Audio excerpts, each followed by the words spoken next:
Ladies and gentlemen, welcome to our latest edition of Golden Mind Sessions. It's a pleasure to have you here. Today, we bring you this very special guest from US, Shelli, who's going to tell us a little bit more about her path, challenges, and what she expects to achieve in the coming years. Shelli has been part of so many projects, CEO, founder of Space Foundation, and they've been involved in so many other activities. So stay tuned and don't forget to follow us on our social media. Hello. Oh, hi, how are you? I'm doing okay. What about you? I'm doing excellent. It's so good to see you this morning. It's a pleasure to have you here on Godly Mind Session. Wonderful. Well, I look forward to our discussion. Thank you so much for inviting me. Yeah. So when I saw your profile, I got let's say amused because I saw so many expertise, so many experiences, and I realized that it would be amazing to be able to talk to you. So that's why we sent you this invitation, so you could tell us more about your what you've been doing lately, about your business, about the Space Foundations, about your goals for the coming years. So once again, it's a pleasure to have you here on Golden Mind Sessions. Well, thank you again so much for inviting me, and I'm looking forward to talking about all those things and anything else.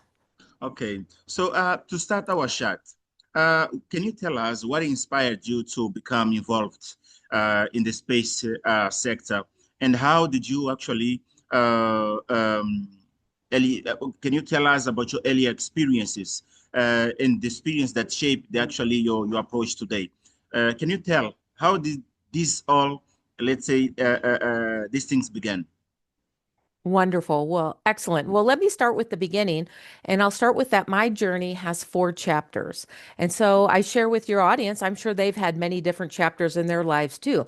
So my first journey was right out of high school. I enlisted in the US Air Force because at the time I didn't have money to go to college. I really didn't know what I wanted to study had I gone to college, and I wanted to see the world, and the best way to see that in the 1980s was to join the military. So I Yeah. enlisted in the Air Force and I was stationed in Turkey and Germany and in the United States. And they made me a personnel specialist, so human resources, so not space yet, but HR. And I Mm. did that for 12 years, but I was able to go to school at night and on the weekends and take advantage of something called tuition assistance. And so Mm. that helped me pay for my college education. So after 12 years as an enlisted airman, I applied and became an officer in the Air Force, and they made me a space acquisition or space procurement project manager. That's what started my journey in the space industry. So, for many of your audience listeners, there's really two ways of coming into the space industry, especially in the past. And that was you come in through the military or you come in through a civil agency like a NASA or a space agency. So I came in that traditional route of coming in through the military, but I was also untraditional because normally space professionals in the 1990s were STEM professionals, science, technology, engineering, and mathematics. And I actually have a business degree, an undergraduate in business and an MBA. But as you can tell today, 30 years later, having a business degree in the space industry is wonderful because space is open for everyone and it's very entrepreneurial, and you have a lot of commercial space now. So I'll kind of pause there after those two journeys, one being that enlisted airman and then becoming an officer and starting my 25-year career in the space industry. And I'll let you follow up. Amazing. But how did your time in the US Air Force actually, can you tell about the influence that you had at the time? And how did your experience as part of the US Air Force actually influenced your leadership style and your perspective about the future, about technology, about everything? Can you tell us? Is there any chance that you got some of the skills you have today because you were part of the US military? Absolutely. I owe everything to being in the military. It was a wonderful opportunity. You know, the military coming right out of high school, having that opportunity to use tuition assistance that helped pay for me to go to school at night and on the weekends, paid for me, helped pay. It didn't pay all of it, but paid a large portion of me to go to school at night and on the weekends, which opened the door to become an officer. But also, the military provides in the US provides a lot of leadership training every so often. Every few years, you go through different leadership programs, Mm. Air Command and Staff College, Air War College. So you're constantly learning about leadership and how to be a good leader and how to take care of people and how to motivate people and, do the service before self, have humility, have gratitude. How do you mentor people? How do you grow a team? So the military really instilled a lot of that leadership in me. And that will be part of my third book that will come out in Mm. 2026, which is going to be called What Space Got to Do with It? Out of This World Leadership. So a lot of that foundation is from being in the military. Can you tell us? Can you tell a little? Has a secret. Can you tell us a little bit about your book, which is coming the next days? And do you remember the specific moment when you realized that you were going to be part of this space, let's say, journey about this? I mean, this journey in astronomy, etc. When did you realize that you would merge actually in space advocacy? Can you tell us a little about this? And can you tell a little Abs- some secrets yeah. about your upcoming book? Absolutely. Well, the first story I'll tell is my first book is already out and it's called What Space Got to Do with It? 10 Life Lessons for Personal Growth. And the book is available on Amazon, as well as there's a webinar series on YouTube, Shelli Brunswick YouTube, that you can watch Mm, that talk about the different lessons. And the one lesson you talked about was when did I know I was going to be in the space industry? And I talk about that in the first book. The first book, chapter one, I've kind of talked a little bit about, which is taking advantage of opportunities. And one of mm, those opportunities I took advantage was taking advantage of that tuition assistance to go to school at night and on the weekends. A lot of my colleagues were going out or doing trips or enjoying themselves, and I was taking advantage of that tuition assistance to go to school at night. But ultimately, that'll open the door for me to apply to become an officer in the Air Force. So that's chapter one. mm, Chapter three talks about um, getting out of your comfort zone. So even when I became an officer and they selected me to be that space procurement officer or space program manager, I didn't want to do it because I didn't know what it was. Acquisition, most people even today don't know what that means. So I always say space procurement or space project management. And I was one of those people that led the teams that built and purchased satellites and ground stations and rockets. But at the time, I didn't really know what it was and I didn't want to do it. So I tried to get reclassified. So they already were going to make me space acquisition. And I really wanted to be that personnel officer. Remember when I was enlisted, I was personnel, I was HR. That's what I really wanted to do. I thought at the time. But fortunately, the Air Force made the decision for me and said, you will be a space acquisition officer. And in the military, you don't really have a choice. You salute and you do it. And I'm so grateful that they made the decision for me because that's what started my journey in the space industry. And from there, during my full career in the military, 29 years, yeah. I did that 12 years enlisted, but the remainder, I worked in a program office doing that satellites and ground stations and rockets. I taught at Defense Acquisition University as a professor, teaching about project management. And then my last 5 years in the Air Force, I worked on Capitol Hill as a policymaker and a legislative liaison. So, really understanding how the procurement process works all the way from policy, legislation, flow through of funding to requirements all the way to fielding satellites and rockets and ground stations. So it was a wonderful opportunity. So do you feel like you're proud when you look back what you have done as part of the U.S. military? Are you proud when you analyze your past, the task you have done, the accomplishment, etc.? Are you proud when you analyze your past as part of the U.S. military? Well, thank you. I'm not sure I'd say pride, but I would say I'm deeply humbled and grateful that I had that opportunity. And I will share with your listeners, things don't just happen. You have to work really hard and, what you put in hopefully is what you get back. And so I was really grateful that the military opened up a lot of opportunities for me to take those leadership programs, to go to school at night and get my master's and bachelor's degree, to work on all these different job opportunities where I was a professor and a legislative liaison and a program manager. They opened up a lot of opportunities for me, and I was able to take advantage of those. And so I'm deeply grateful and humbled that I had that opportunity. But even more so, being in the military or part of any great team, that's the best part of it. It's not the job, it's the people you get to work with and the things you create together as a team. And so I look back at all the great people I've worked with throughout my career, and I'm deeply honored that I had the opportunity to serve with them in the military, but even become friends. And even now, I'm still friends with many of them, even after I've retired and left the military. No, it's amazing to hear those words. So, talking about your vision and innovation, I know your work actually spans many dominions. You have been working on entrepreneurship, space policy, public speaking, writing. How do you decide which new trends or technology are worth investing on, invested to invest on? Well, it starts a lot with listening, and that's a great leadership skill. Many times it's better to be the most interested person, interested in other people, than to be the most interesting person.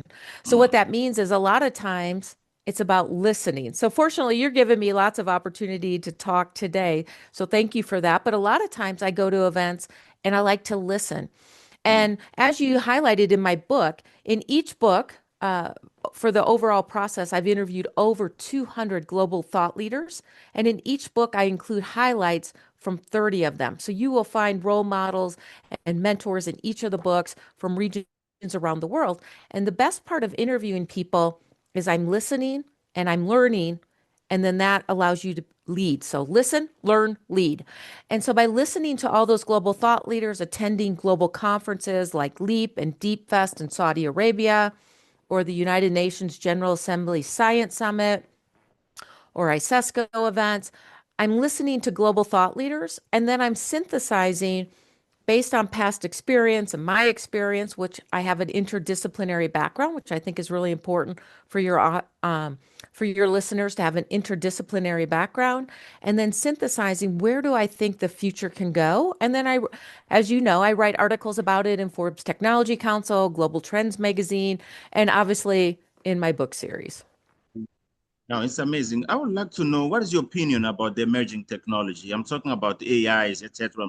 What is your opinion about these emerging actually? Because people sometimes have been afraid because of these new technologies. When you analyze how societies are evolving, etc., do you think we need to be more aware, or do you think we need to prepare ourselves to be part of this, let's say, new era that we are facing or we're living right now? So, what I'm going to highlight is technology has always been emerging. One of my favorite quotes is from Henry Ford, who created the Ford Motor Company. And what he said is if he had asked his customers what they wanted, they would have said a faster horse. And Mm, he revolutionized that, right? We went from horses and horse and buggy to cars to planes. So, we've always had technology. You know, we had boats, we have steamships. So, technology has always been evolving. mm, What's changing now is it's evolving much faster. And the biggest thing is uh, horses didn't go away, but a lot of horse transportation did. So if mm. you didn't make that pivot, you were behind the power curve and moving to automobiles and then automobiles and shipping and so on. So Yeah. what I say to your audience is technology is going to continue to evolve and it's going to evolve faster than ever before, especially as you said with artificial intelligence, you have quantum computing coming, you have advanced manufacturing. So there's a lot of technology that's evolving. So, what I recommend to your audience is there was a time where you would go to college or you would get a degree and you would be done with school and then you would do a career for 30, 40, 50 years. And just like I said, I have different chapters, and each chapter I've re educated, relearned, and changed things. So, you now need to be a lifelong learner. You're going to need to embrace that technology and look at how you can reskill and upskill. So, that doesn't mean necessarily you have to get formal education. You could get it. I mean, if you want to be a rocket scientist, you should probably get a STEM degree. But you could also take certification programs. You could do online courses. You could listen to great webinars like you offer. You can take non-formal programs. You could volunteer. You could volunteer for nonprofits that are doing work in that area so you could learn more about the industry. So there's a lot of ways to continue to upskill and reskill, but I share that with your audience. Technology has always changed. Yes, It's going to exactly. continue to change, and Mm, you just need to stay current with it. mm. But can you tell us about the biggest barriers, the challenge you have faced?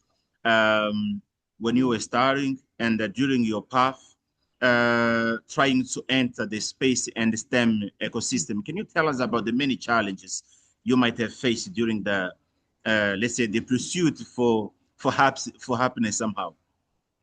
Well, as I highlighted, when I started my space journey when I was in the US Air Force, it was really military focused. Some civil, obviously, we had been to the moon, we had the space shuttle, we were doing the International Space Station. So there were civil projects, space agency projects, as well as military. And then when I transitioned out of the military and went to work in at Space Foundation in that commercial space sector, I really learned about the commercial and international. And Mm, that part of the space industry was still very small.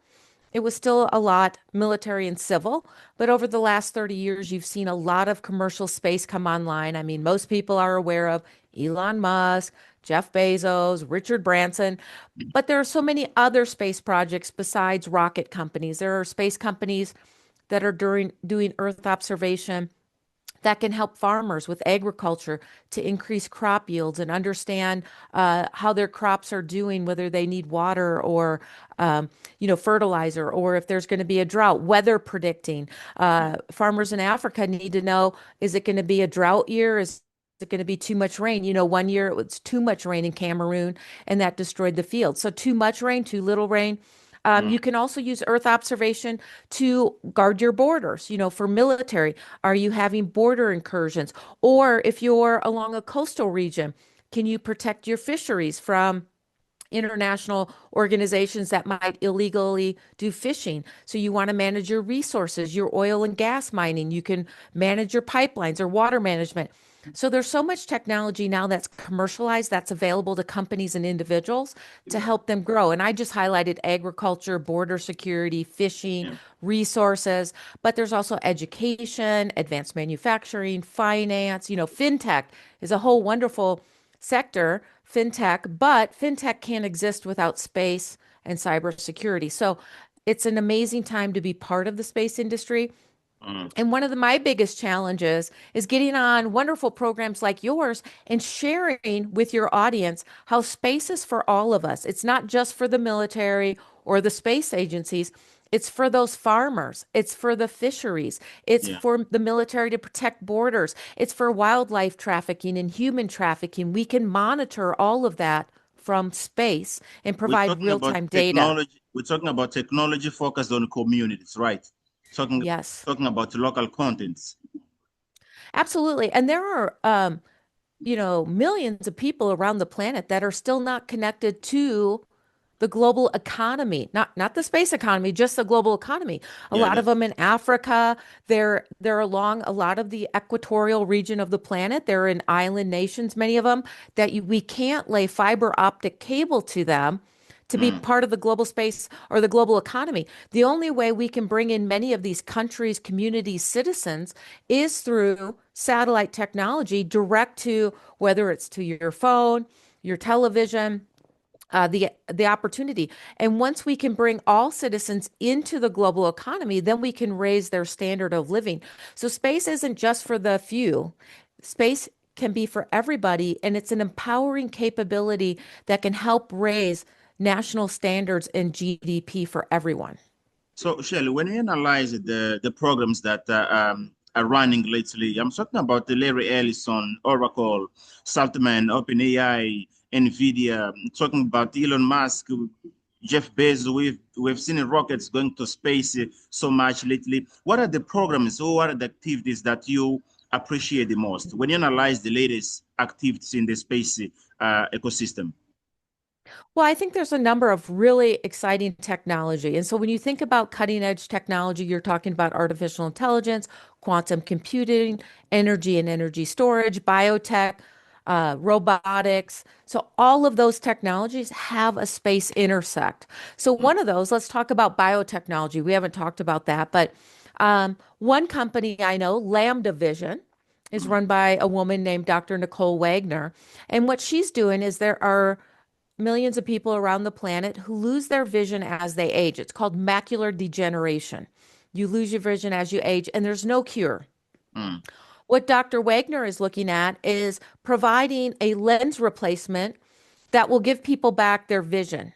Mm, But so she's a doctor, she's in the healthcare sector, the biotech, but she's using space technology to help her. And how she's doing it is what she's learned is you can't 3D print that protein lens replacement mm, as efficiently on Earth because of gravity.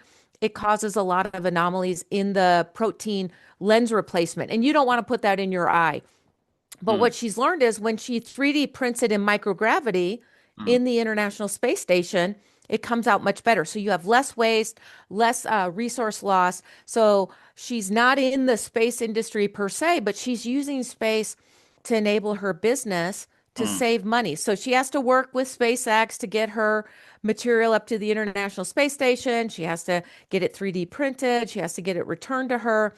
And it is going through FDA approvals here in the United States, but in 2026. But we may, in the next few years, have a replacement for a lens so that people who are going blind from macular degeneration will have an opportunity to see again. And space is the enabler. So how do you analyze the presence of women in this ecosystem? I remember that in way back to in 2020, I had this amazing chat with Alisa Carson. She's supposed to be the first astronaut to walk on Mars. And I still have the privilege of being able to chat with her. So she's part of so few women, I might say, that are part of this ecosystem of, let's say, space ecosystem. How do you analyze the presence of women in this sphere, in this platform, and what are the challenges, and what are the biggest advice you would give to the system? So I think one of the most exciting things is how far the space industry has come over the last 60 years. Many times people think about the space industry and they think about Apollo. So let's think about Apollo. 60 years ago, two countries in a space race, government workers, STEM professionals, primarily men. Now, Mm, here we are 60 years later. If you look at pictures of the space industry, if you go to the International Astronautical Congress or space conferences, I know in Rabat in February, they had a space conference in Rabat yeah, for yeah, Africa. And Africa, yes. So there are men and women, all age groups, um, all backgrounds. So again, I came in traditionally into the space industry as a military person, but I was non-traditional because I had a business background. Normally, people were STEM professionals. mm, But because of the commercialization of space, that has opened up all these opportunities. We need business people, we need finance, marketing, teachers, technicians, interviewers, media, marketing, authors. We need everybody in the space industry now. It's very commercialized, and there's opportunities and pathways for everyone to find a way. And that's part of why I wrote my book. My second book that's up behind me is called What Space Got to Do with It, An Interstellar Guide to Success. And it helps people accomplish their goals. And it has four main focus areas: leadership, awareness, access, and action. And it mm, helps people find their path, not only in the space industry, but for any goal they want to accomplish. mm. Can you tell us about Space Foundation? How can people join or be part of your foundation? Can you tell us about what you have been doing as the main, let's say, responsible of this project? What are the setbacks? What are the lessons? And what are the plans for the coming years? Absolutely. So I'm going to highlight my next two chapters of my journey. My third chapter was working at Space Foundation, and that's what I did when I retired from the Air Force. I went to work as the Chief Operating Officer at Space Foundation, a Mm, wonderful U.S. nonprofit doing business internationally, holding world-class events like the Space Symposium that brings together global leaders here in Colorado Springs, as well as educational programs, kindergarten through 12th grade. They have an international teacher liaison program and other programs. And then after 9 amazing years at Space Foundation, I left and started my own company. I became an entrepreneur and I started SB Global LLC. And mm, that's where I'm a motivational speaker, author, and strategist, like you've highlighted, writing books, going out and speaking, and sharing how space is open to everyone. mm. So it's been a while working, running, trying to achieve the bigger goals. Can you tell us about the setbacks? What are some of the most important leadership lessons you have learned through setbacks? and or maybe some failures. Can you tell us about these experiences you have had over the years? Well, the first thing I like to share with people is that many times people look at people online on LinkedIn or Facebook and they think, "Oh, they're so wonderful. You know, everything they do is up and to the right, I call it. Everything is wonderful. Their life is great." In reality, life has ups and downs. It's more like a sine wave, and you have up moments and down moments. And so every job I have, when I went to work at Space Foundation, it took a couple years to really figure it out, understand the business model, understand how you can complement, support the team, grow the business model. And we were able to triple the size of Space Foundation while I was there. And then the same thing here at SB Global LLC, figuring out how do you write a book? How do you become a motivational speaker? Yeah. So your journey will have ups and downs. So Mm. what you see on social media, what you see everybody posting, they're posting the good things, but there are the downsides. And that's one of the things I highlight in the book series is my journey, the ups and downs. So one of those journeys specifically was back when I was in the military. So remember I was enlisted and then I applied to become an officer and then I started my space journey. Mm. But when I applied to become an officer, they were really looking for those STEM professionals, science, technology, engineering, mathematics, and I have a business degree. So the first time I applied, I was not selected. Mm. So you could say, well, you do something else with life, you go another way. What I did is I took my background and I Yeah. rewrote my essay. I got new letters of recommendation. I reapplied and tried to position myself in a way that the Air Force would see how I could bring them value with my business degree. And then on the second application, I was selected to be an officer. So sometimes you might apply for something once, twice, three times. There's an astronaut named Jose Hernandez. He Mm. applied 12 times to be an astronaut, 12 years, 12 times. Yeah. 11 times he was rejected. But you know Mm. what he did? Every time he was rejected, and his wife supported him, and they'd say, "What do these other astronauts have that you don't have?" And so he became physically fit. He started running. He got his scuba license. He got his airline pilot license. What did these other astronauts have? He got those skills. And on the 12th application, he became a NASA astronaut. So, but Shelli, h- how do you analyze the fact that space business went to private? I remember that one of those days, Elon had this interview on a 60 Minutes, and he said that Armstrong, among others, weren't so amused when he presented this idea, when he presented SpaceX. What is your vision about the fact that space business went private, and we've been seeing so many private companies running, being part of this race to achieve a different galaxies, such as Mars, such as other planets. What is your vision about going private as in this business, in this, I mean, space ecosystem? So I want to highlight things have not gone completely private. The government is still involved in many aspects. In one aspect, the International Space Station. We know the International Space Station is going to Yes, be decommissioned by ISS. Mm. 2030. Mm. And what NASA has done in partnership with other space agencies is award contracts to multiple companies that could replace the International Space Station and make it a commercial space station. So Mm. the International Space Station is expensive. Yes, there's still a lot of things government agencies want to do in Mm. microgravity environment, but there's this huge opportunity for commercial. I highlighted the importance of the biotech industry or pharmaceuticals that could be done in manufacturing in space. And so the government doesn't need to be involved in that aspect anymore. Yes, when the International Space Station started, it was high risk. There was no opportunity for that. But now we're at a point where the government can Mm. step back from low Earth orbit, allow private industry to take over with government oversight, right? Not just by themselves. Yeah. And now government agencies can start looking at what's the next thing they should be thinking about. Here in the US, we're looking at returning to the moon and what does that look like and creating a lunar gateway, which is an orbiting somewhat space station. It'll be smaller than the space station, orbiting the moon so that astronauts can go from that lunar gateway down to the moon and return.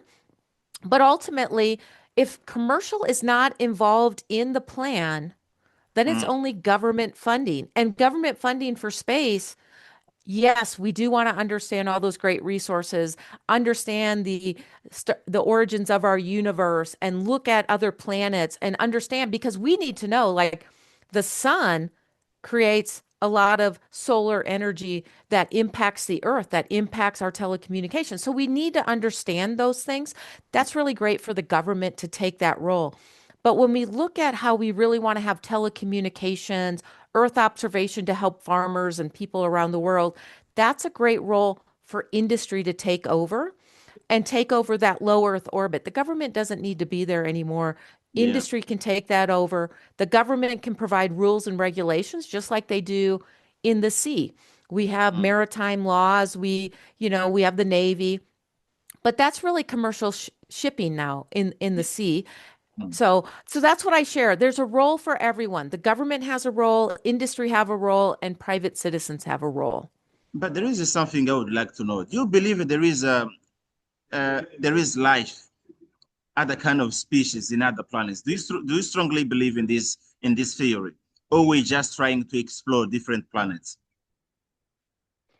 Well, I think there's a combination. Yes, we want to look at other planets. We really want to understand what happened at Mars, with how it was hit by other large asteroids, what happened to its atmosphere. Did it have life at one time? More than likely, yes. Some people even think the life here on Earth came from Mars, from some of that asteroids hitting Mars, that those asteroids that impacted Earth may have brought what the life was to Earth. We don't know. It could have evolved also in the seas. So there's lots of things we don't know that's scientific. That's really great for space, for government agencies like NASA and the National Science Foundation and others to figure out, and there are government agencies that are looking at, are there UFOs?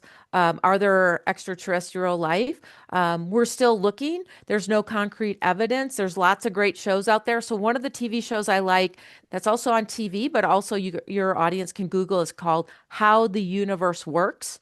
How the Universe Works. And they have some on extraterrestrial life and is there extraterrestrial life? And I guess time will tell.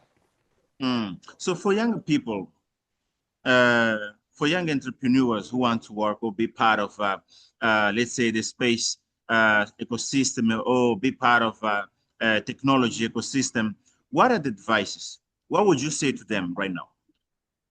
So there's a lot of great opportunities. And what I would say is you really need to think about that interstellar guide to success: leadership, awareness, access, and action.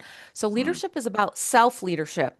Do a Yeah. SWOT analysis of strengths, weaknesses, opportunities, and threats on yourself. What are you really good at? What could you improve on? What are the opportunities that are out there? How could you pursue them? Then you need to look at what are the awareness areas. So if you want to be in space, there's the United Nations Office of Outer Space Affairs has lots of programs.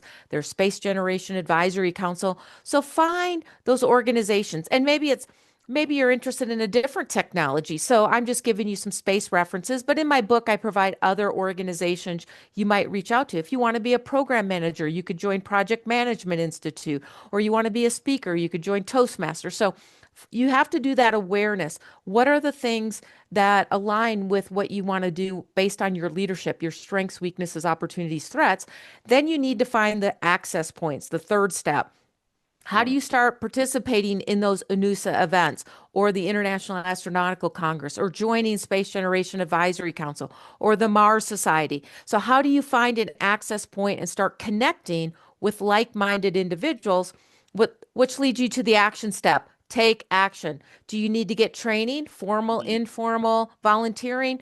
Join those networks, find a mentor and a role model. So that's how you can find your way, whether it's the space industry or other technology: leadership, awareness, access, and action. You can go online to Shelli Brunswick YouTube and watch some great videos about those four main pillars, as well as the book will be out this Saturday, 11 October on Amazon in ebook, as well as 6 by 9 paperback. And we'll eventually have an audio book out as well on Audible and Spotify. Mm. No, that's amazing. We're heading to our last minutes, but I still have one question. Where do you see the global space economy heading in the next decade? especially for countries outside of the major space powers. I'm talking about the countries in Africa, for example. Where do you see what's your vision actually about the space business in countries such as continents such as Africa, and where do you see yourself 5-10 years from now? What are you planning to do? Can you tell us a little bit about this?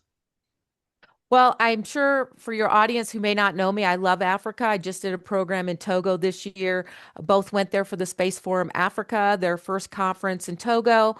I participated in the Space Forum that took place in Rabat, and I also participated in a program in Togo for female entrepreneurs called Women Tech Lead Creators. So I'm passionate about Africa and the global South, and I see nothing but upside for Africa for managing, using space, harnessing space. When I talked to Dr. Tidiane Ouattara, who is the president of the African Space Council for the African Space Yeah. Agency, he talks about how Africa is the next Shangri-La for space. And there's Mm. so much opportunity with young youth capacity building, harnessing space and skipping a lot of what the U.S. did. You know, the U.S. space program, astronauts, launch facilities, rockets, where a lot of what African can do is skip a lot of that and go direct to individuals. So as I said, a lot of people in Africa can go direct from space to their satellites, to their Yeah. phones. How can they harness that if they're a farmer or they're a fisherman? How can they harness that data? How can they use that weather observation? How can they use the telecommunications? How Mm. can they put their products and services on the World Wide Web so people around the world can purchase it? Or you become a tourist destination. You know, how many people have been going to Kenya and Tanzania and, so many wonderful places. Yeah. So space is going to continue to grow and evolve. According to the World Economic Forum in 2023, the global space economy was $630 billion. By 2035, it's going to grow to 1.8 trillion. Now, that is space, just space, rockets and satellites. But there's going to be all those other sectors that I talked about: biotech, pharmaceuticals, advanced manufacturing, um, you know, uh, artificial intelligence, robotics, and so on.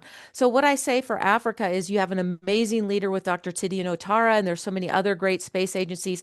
So as space becomes more designed to support the general public and go direct to individuals, you're going to see more space agencies rise, more space companies rise in Africa to provide those products and services that help citizens in Africa have better quality of lives. And I agree with Dr. Tidiane that Africa is the next Shangri-La for space.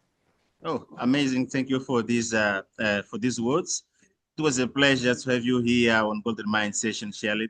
We wish you a marvelous journey. Wish you all the best. We hope to have you here, on the next in the next episodes, and we'll be eager to know a little bit more about what you will be doing in the coming years. Absolutely. Well, thank you so much for having me. It's been a pleasure joining you. And until next time, I look forward to And seeing you around thank the you. galaxy. Thank you so much. Have a nice day. Bye bye. Yeah. Bye bye. Bye bye. Yeah.